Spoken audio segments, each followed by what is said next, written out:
नमस्कार, जनता टीवी देख रहे हैं आप और मैं हूं आपके साथ रितेश कुमार गौतम। और वक्त हो चला है अपना प्रदेश उत्तर प्रदेश का और बुलेटिन का आगाज करेंगे बड़ी खबर के साथ।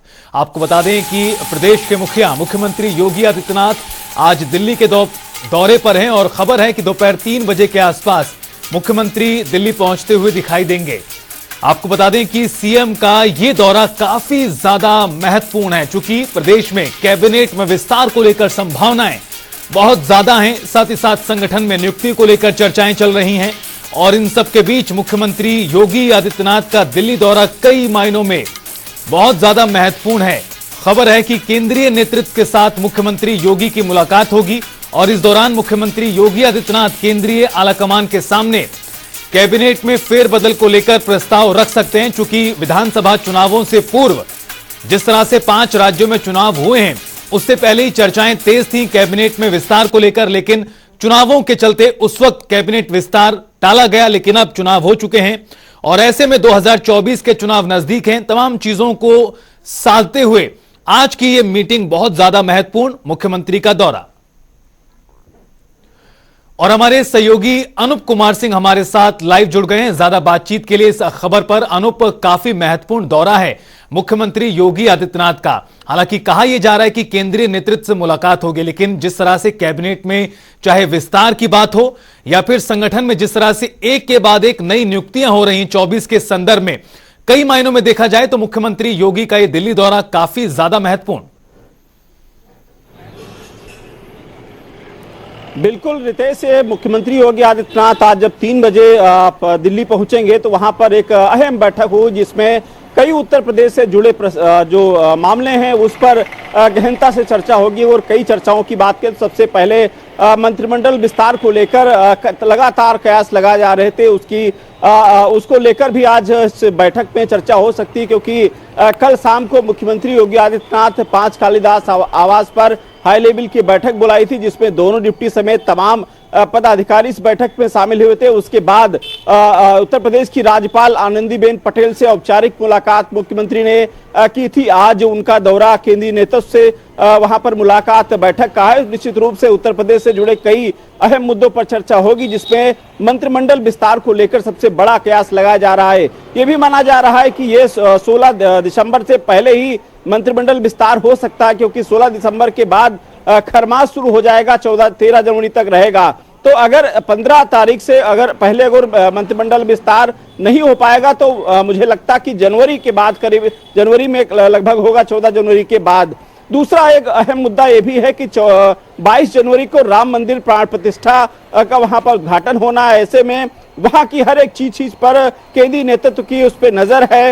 मुख्यमंत्री योगी आदित्यनाथ अभी हाल में ही अयोध्या दौरा किया था, इसमें एयरपोर्ट से लगा के मंदिर का कितना काम पूरा हुआ है उसकी भी एक रिपोर्ट तैयार की है। और सबको विश्व में सब जगह न्योता भी जा रहा है, उसको लेकर एक बड़ा कार्यक्रम है विश्व स्तर पर। तो इसमें उसको लेकर कौन कहां पर रहेगा, अयोध्या में टेंट सिटी भी बनाई जा रही है, कौन मेहमान कहां रुकेगा, उसको लेकर एक विस्तृत कार्यक्रम की एक रिपोर्ट तैयार की जाएगी। तीसरी बात अगर करें तो अब 5 राज्यों के बाद अब देश का सबसे बड़ा चुनाव होने वाला है 2024 लोकसभा का, उसको लेकर रणनीति अपना जाए। क्योंकि उत्तर प्रदेश में अब 80 में से 80 सीटों को जीतने का लक्ष्य भारतीय जनता पार्टी ने रखा है, तो उसको किस तरीके से अमली जामा पहनाना है उसको लेकर आज चर्चा हो सकती है। चौथी बात करें तो उत्तर प्रदेश में यूपी बीजेपी प्रभारी राधा मोहन सिंह का कार्यकाल पूरा हो चुका है, तो ऐसे में संगठन में कोई उत्तर प्रदेश का नया प्रभारी मिल सकता है। इन सब तमाम चीजों पर आज केंद्रीय नेतृत्व के साथ मुख्यमंत्री योगी आदित्यनाथ की बैठक हो सकती है। अनूप, आपने जिस तरह से विस्तार से बताया कि कौन कौन से 4 से 5 ये बड़े फैक्टर हैं जिसको लेकर आज मुख्यमंत्री योगी आदित्यनाथ केंद्रीय आलाकमान के सामने तमाम चीजों को लेकर बात रख सकते हैं, लेकिन अगर हम देखें 2024 के चुनावों में ज्यादा समय बचा नहीं है, पार्टी की रणनीति क्या दिखाई दे रही है? और खास तौर पर उस संदर्भ में जिस तरह से 5 राज्यों में जो चुनावी नतीजे आए हैं, 3 में भारतीय जनता पार्टी की शानदार जीत हुई है, अगर हम इसको देखें तो क्या कुछ रणनीति फिलहाल आपको दिखाई दे रही है तमाम कार्यक्रमों के साथ साथ, चाहे वो रामलला की प्राण प्रतिष्ठा हो या फिर जिस तरह से कैबिनेट विस्तार के साथ संगठन में नियुक्तियों का मसला हो, क्या रणनीति दिखाई देती है 24 के मद्देनजर? देखिए रितेश, भारतीय जनता पार्टी एक चुनाव जब खत्म करती है तो दूसरे चुनाव की तैयारी शुरू कर देती है। और भारतीय जनता पार्टी का जो मूल मंत्र है वो बूथ जीतने का मंत्र होता है। जो बूथ से मजबूत होता है उसके बाद उस सीट पर आते हैं। तो निश्चित रूप से भारतीय जनता पार्टी का जो संकल्प उत्तर प्रदेश का है या फिर देश में तीसरी बार सरकार बनाने का है वो काफी विस्तार पूर्वक है और उसकी तैयारी भी लमसम पूरी हो चुकी है। दूसरा जिक्र करेंगे, जब राम मंदिर का उद्घाटन 22 जनवरी को होगा, मुख्यमंत्री प्रधानमंत्री समेत तमाम विश्व के वहां पर बड़े दिग्गज नेता होंगे और वहीं से मुझे लगता 2024 का जो चुनाव का उद्घोष हो जाएगा वहीं से ऐलान हो जाएगा और उसी रास्ते पर भारतीय जनता पार्टी वहां से निकलेगी।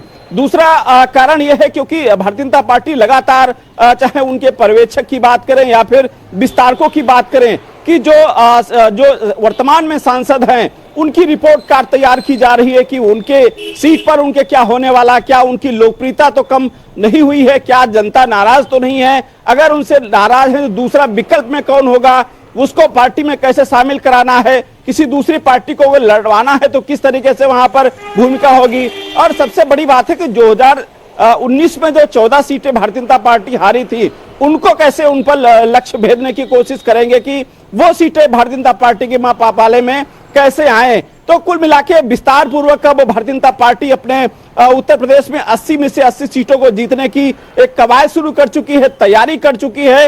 हालांकि इन सब रिपोर्ट के बाद जो फाइनल डिसीजन होता है वो केंद्रीय नेतृत्व का होता है और यही वजह है कि उत्तर प्रदेश में तमाम जो अमली जामा पहनाने की कोशिश तो की जाती है लेकिन उसकी जो मेन जो फैसला होता है वो केंद्रीय नेतृत्व लेता है।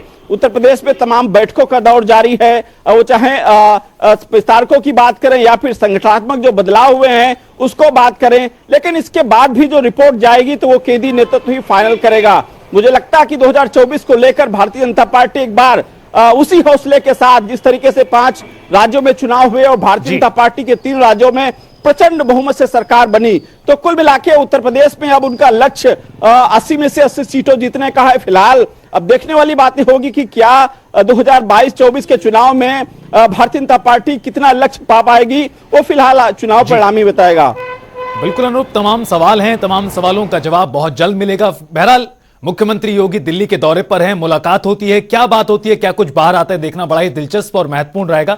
बहुत बहुत शुक्रिया आपका अनूप, तमाम जानकारी विस्तार से देने के लिए। तो कई दरअसल मामले हैं और कई ऐसे प्रस्ताव हैं जिसको आज कहीं ना कहीं मुख्यमंत्री नेतृत्व के आगे रख सकते हैं, जिसमें कैबिनेट का फेरबदल और साथ ही साथ संगठन में कुछ नियुक्तियों को लेकर भी चर्चाएं बहुत तेज हैं।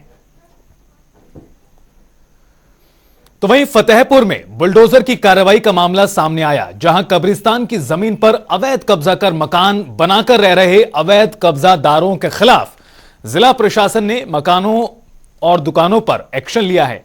राजस्व टीम और पुलिस बल की मौजूदगी में इस कार्रवाई को अंजाम दिया गया। कार्रवाई से पहले नोटिस भी भेजा गया था, जिसके बाद घरों को ढा दिया गया। वहीं सदर एसडीएम ने बताया कि लोगों ने इस मामले में कई बार शिकायत की थी और अवैध अतिक्रमण भी किया जा रहा था, जिसके चलते ही यह पूरी कार्रवाई की गई है।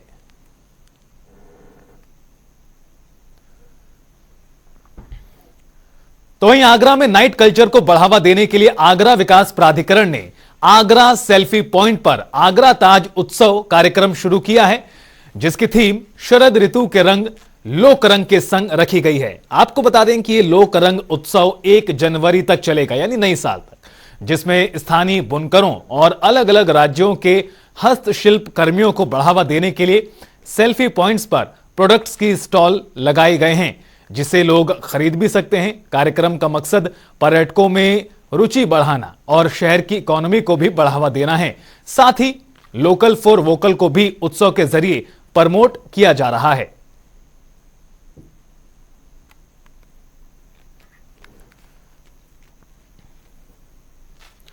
तो वहीं महोबा में 2 दिवसीय किसान मेले का शुभारंभ हुआ। सदर विधायक राकेश गोस्वामी और डीएम मृदुल चौधरी ने दीप प्रज्वलित कर मेले की शुरुआत की, जिसमें जनपद के तकरीबन 400 किसानों ने भाग लिया, जिसमें सरकार की योजनाओं के स्टॉल लगाए गए। यही नहीं, बागवानी के क्षेत्र में उत्कृष्ट कार्य करने वाले किसानों ने अपनी प्रदर्शनी का भी यहां पर मुजाहरा पेश किया है। इसके साथ साथ बागवानी फसलों के क्षेत्र में उत्कृष्ट कार्य करने वाले 10 कृषकों को विधायक ने शॉल भेंट कर सम्मानित किया।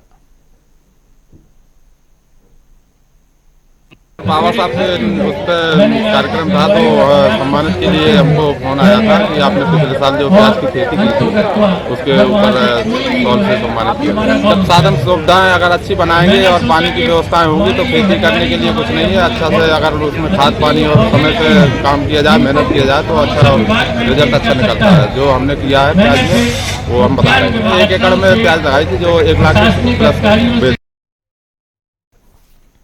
और चलिए खबरों में आगे बढ़ते हैं और करते हैं एक बेहद ही महत्वपूर्ण खबर का। आपको बता दें कि 22 जनवरी 2024 को रामलला की प्राण प्रतिष्ठा होगी और इसको लेकर एक बहुत ही विशाल और भव्य कार्यक्रम का आयोजन किया जाएगा। प्रधानमंत्री मोदी इसमें शामिल होंगे।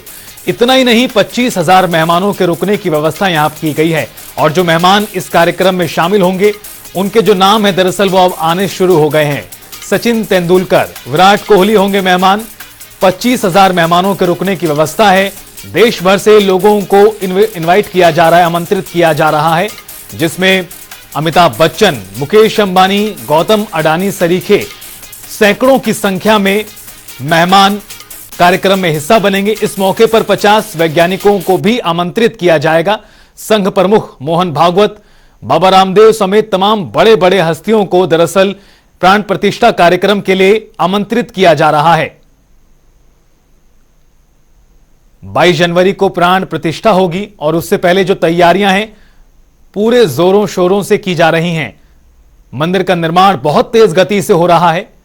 काफी कुछ काम पूरा हो चुका है और अब जो प्रथम तल है उसका दरअसल फिनिशिंग टच मंदिर में दिया जा रहा है और अब तैयारियां हो रही हैं प्राण प्रतिष्ठा को लेकर। चूंकि ज्यादा समय बचा नहीं है, दिसंबर का महीना जो है चूंकि अब 7 दिन हो चुके हैं, महीना खत्म होगा, उसके बाद जनवरी की शुरुआत होगी और फिर 22 तारीख को रामलला विराजेंगे भव्य राम मंदिर में। बालक राम की पूजा पद्धति का एक स्वतंत्र आयाम है। रामानंदीय संप्रदाय में जो पूजा पद्धति विद्यमान रही है वह श्री सीताराम भगवान की है और हम लोगों को अभी जो आरंभ करना है वो बालक राम की पूजा पद्धति है। इसलिए विद्यमान पूजा पद्धति में ही थोड़ा बहुत परिवर्तन बालक राम की दृष्टि से करके और उसकी पूजन पद्धति को हम लोगों ने विकसित किया है। पूजन पद्धति यह वेदाधिष्ठित होनी चाहिए क्योंकि हमारे सनातन के सभी संप्रदाय वेदों पर आधारित है और इसलिए बालकों का जो चयन किया गया है उन बालकों को वैदिक संध्या पहले सिखाना आवश्यक है। तो वहीं इस पूरे कार्यक्रम को लेकर अलग अलग जगहों से घी आ रहा है। आपको बता दें कि 600 किलो घी राजस्थान से अयोध्या की ओर आ रहा है और खास बात यह है कि बैलगाड़ी के माध्यम से इस 600 किलो घी को लाया जा रहा है जो राम जन्मभूमि ट्रस्ट को समर्पित किया जाएगा। प्राण प्रतिष्ठा के अनुष्ठानों में इस घी का इस्तेमाल किया जाएगा।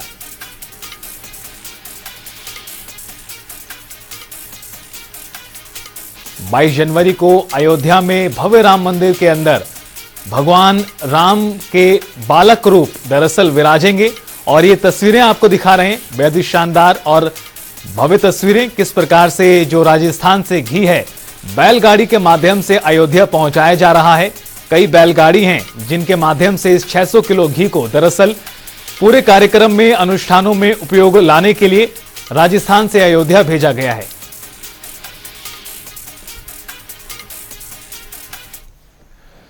बाईस जनवरी को अयोध्या के राम मंदिर में भगवान रामलला विराजेंगे। आपको बता दें कि प्राण प्रतिष्ठा की तैयारियां भी जोरों पर हैं और इस बीच अखंड ज्योति के लिए राजस्थान के जोधपुर से शुद्ध गाय का 600 किलो देसी घी महर्षि संदीपनी द्वारा रामधाम गौशाला से अयोध्या लाया जा रहा है। 108 कलश में भरकर 600 किलो गाय का देसी घी अयोध्या पहुंचा है, जहां राम मंदिर ट्रस्ट के सदस्यों ने कार सेवकपुरम में उनका भव्य स्वागत किया।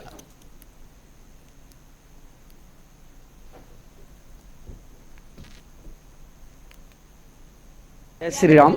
ओम श्री श्री महर्षि संदीपनी रामधर्म गौशाला बनाड़ जोधपुर राजस्थान से 27 नवंबर को यह पद यात्रा हमने प्रारंभ की जो भगवान श्री रामलला के काम आने वाला दिव्य घी हमने 9 साल में जो एकत्रित किया है, और आज हम अयोध्या में प्रवेश कर चुके हैं और भगवान श्री राम के चरणों में शीघ्र ही घी अर्पण करने की योजना तैयार की जाएगी।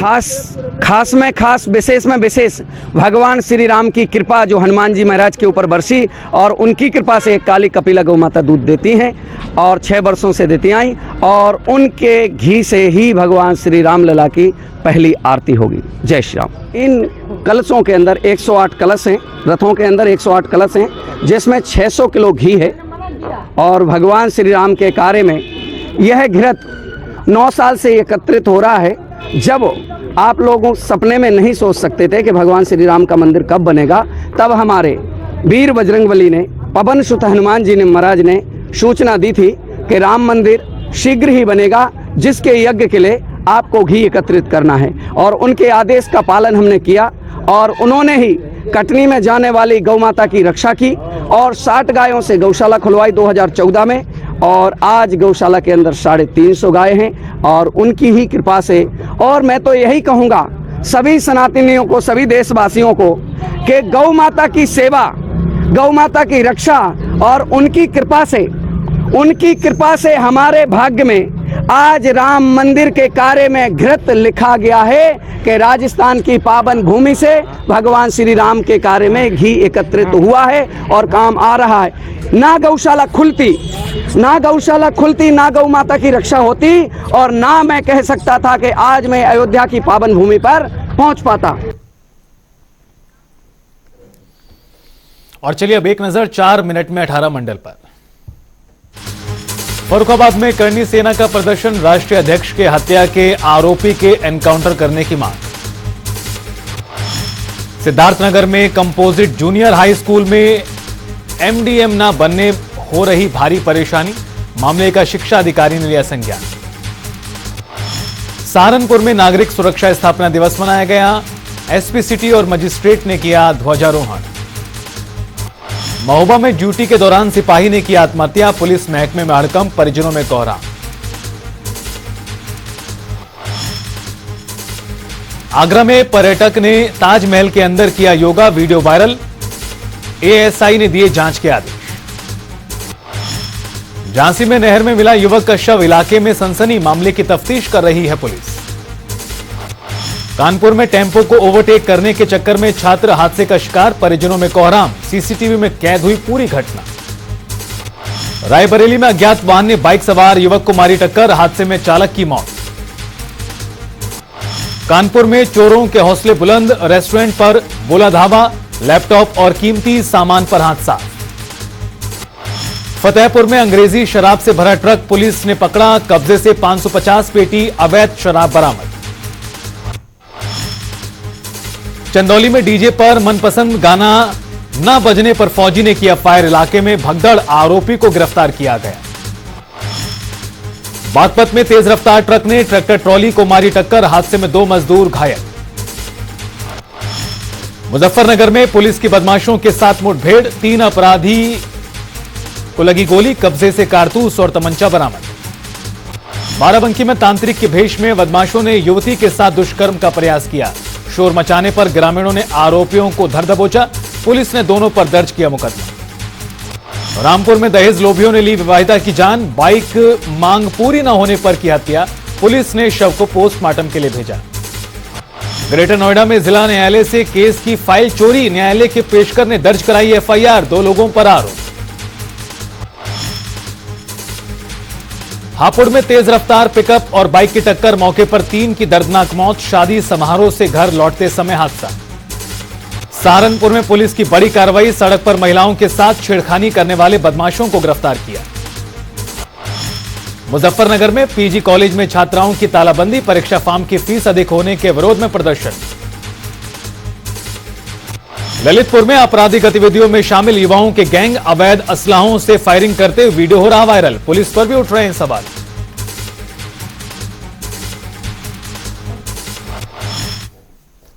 और फिलहाल इस बुलेटिन में इतना ही। आप देखते रहिए जनता टीवी।